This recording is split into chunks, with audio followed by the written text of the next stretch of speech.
Assalamualaikum warahmatullahi wabarakatuh. Halo teman-teman semua. Nah, jumpa lagi di YouTube channel JP Francisca.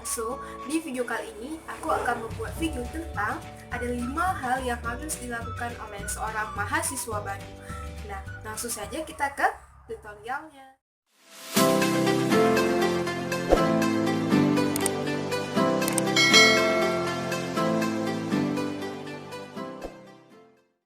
Hal yang pertama yang harus dilakukan oleh seorang mahasiswa baru yaitu cari tahu tempat-tempat penting yang ada di kampus. Nah, kenapa kita harus cari tahu tempat-tempat penting yang ada di kampus? Karena itu lebih memudahkan kita untuk pergi ke suatu tempat tersebut kayak gitu. Nah, tempat penting yang ada di kampus menurut aku itu yaitu yang pertama itu ada biro. Nah, biro itu tempat kita untuk mengajukan kayak permohonan proposal, permohonan dana kayak gitu untuk kita ikut kegiatan gitu.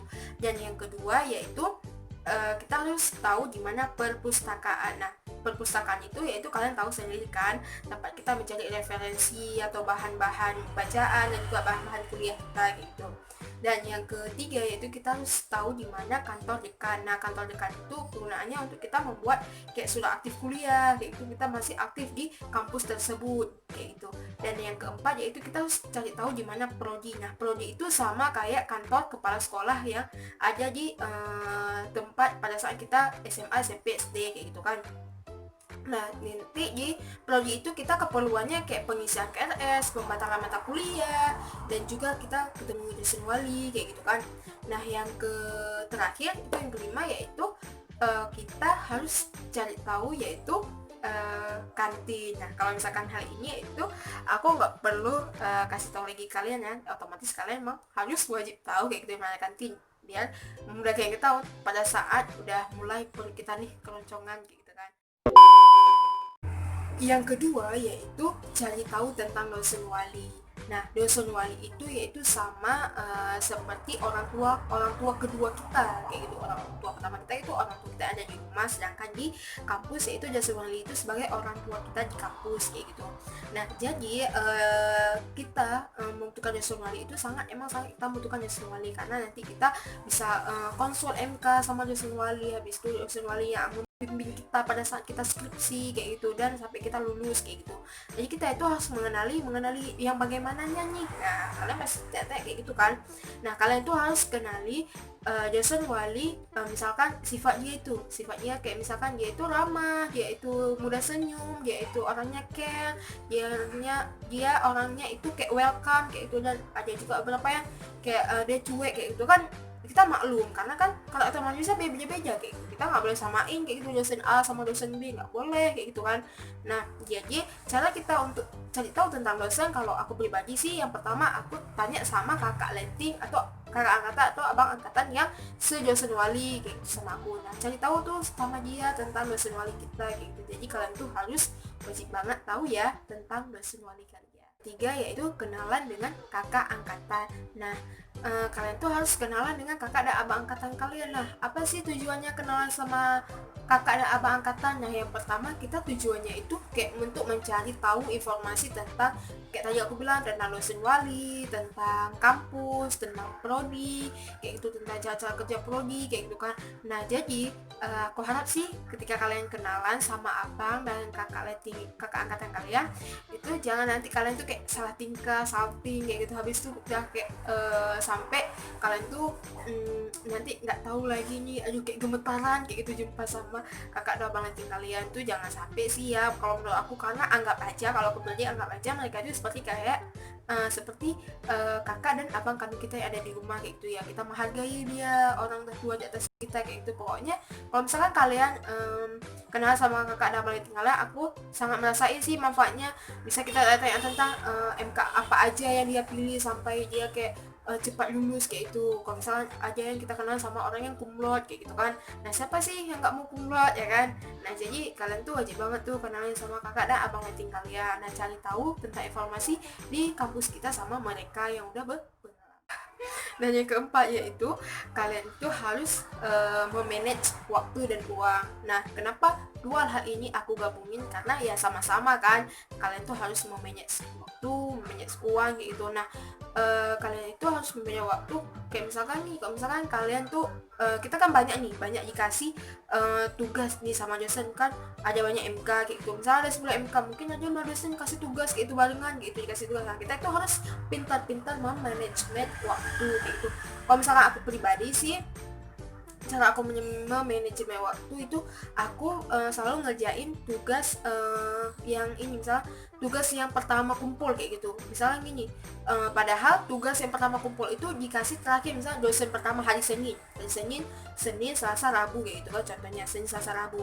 Nah, hari Senin udah dikasih tugas nih, MK ini kumpulnya hari ini kumpulnya itu hari Senin depan kayak gitu, sedangkan yang MK hari Selasa kumpulnya itu hari Kamis kayak gitu, dekat kayak gitu jadwalnya kan. Nah, jadi kalau misalkan aku pribadi, aku lebih mementingkan untuk pilih mengerjakan tugas yang kumpulnya di hari Kamis, yang tugas yang dikasih yang Selasa tadi. Karena kenapa? Karena kan itu yang awal kumpul, sedangkan yang dikasih hari Senin itu kumpulnya kan hari Senin depan, boleh kita kerjain di hari Jumat, Sabtu atau Minggu kayak gitu kan. Jadi semakin banyak waktu kita kayak gitu kan.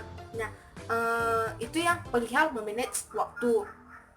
Sedangkan yang perihal memanage uang itu, aku lebih kayak kita nggak boleh berfoya-foya. Nah, namanya juga kita hidup pada perantauan orang kayak gitu ya, nggak mungkin kan kita selalu kayak minta orang tua kita untuk selalu ngirim uang kayak gitu. Misalnya satu minggu sekali kirim uang gitu ya, kita juga merasakan kayak mana sih orang tua kita kayak itu cari uang kayak gitu kan.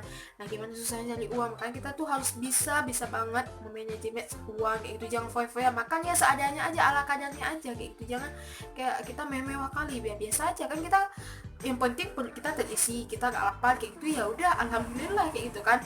Nah, jadi itu sih pesannya aku, karena banyak sih yang aku lihat dari kawan aku juga, dan mungkin termasuk aku juga karena pribadi, karena mungkin lupa ingatan kayak gitu kan.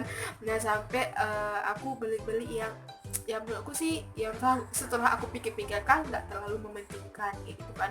Nah, aku saranin buat kalian mahasiswa baru itu harus banget kalian memanajemen waktu. Nah, manajemen waktu itu berfungsi agar kalian itu cepat lulus kuliah kayak gitu. Sedangkan memanage uang itu penting agar kalian itu kayak nggak membebankan orang tua kalian. Walaupun kalian itu punya beasiswa, tapi nggak seharusnya kan beasiswa itu kalian habiskan untuk kalian itu berfoya-foya kayak gitu, yang nggak bermanfaat kayak gitu. Nah, mendingan kalian uang itu, kalau misalkan kalian lebih nih uang kan, lebih baik kalian beli bahan kayak gitu, bahan-bahan untuk kuliah kayak gitu, beli buku kayak gitu, buku referensi.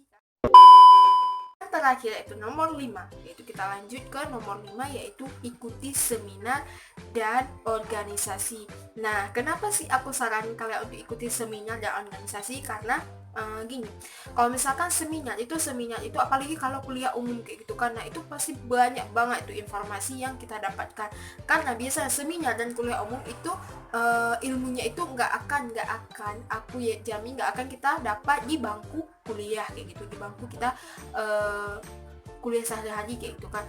Karena misalnya nih kuliah umum kayak membahas tentang dampak perekonomian terjadi di Indonesia saat ini kayak gitu kan. Misalkan kayak aku kuliah di jurusan pendidikan kayak gitu ya, mana ada aku dijelasin sama dosenku tentang kayak ekonomi Indonesia, pertanian, ini itulah kayak gitu kan. Nah, jadi aku banyak dapat informasi tentang kayak dunia politik, dunia perekonomian, dunia bisnis. Nah, itu aku banyak sekali aku dapatkan di seminar dan juga di kuliah umum kayak gitu.